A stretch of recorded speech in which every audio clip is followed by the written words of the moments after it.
They say size isn't everything, except when it comes to two new smartphone cameras with more pixels per shot than we've ever seen before.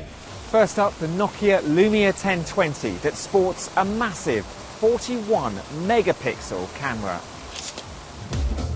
The advantage of having so many pixels, says Nokia, is not so we can print cathedral-sized posters, but to let you zoom in 3 times without the loss of image quality, and 25 times once the shot's taken. It's created a new way to easily take manual control too, from shifting focus to adjusting white balance and ISO, just like a DSLR. Which is when I spied Toby and Stefan shooting the fountain using a long shutter speed. That's a new feature on the Nokia, so I joined them. To help keep my 3-second shot steady, the 1020 has 5 tiny motors inside, making 50 adjustments a second. But there was a slight problem. And I've just got a white frame. Clearly, the image that I'm trying to take is simply too bright for a long shutter speed, and I don't have control over the aperture. Digital SLRs, one up.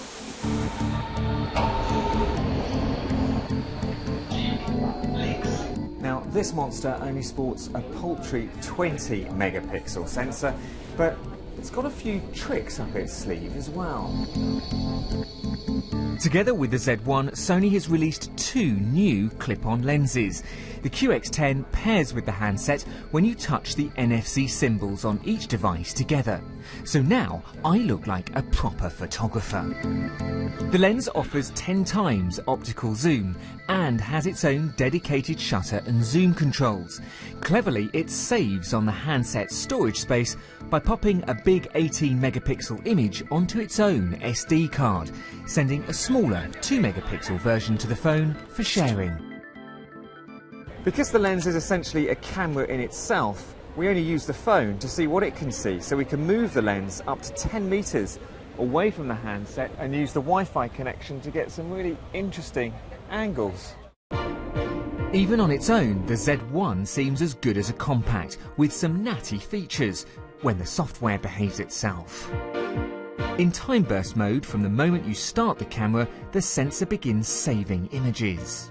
Now, I started taking the shot here, but the camera's already working a second before, so if I prefer a shot there, I can take it, or maybe one towards the end.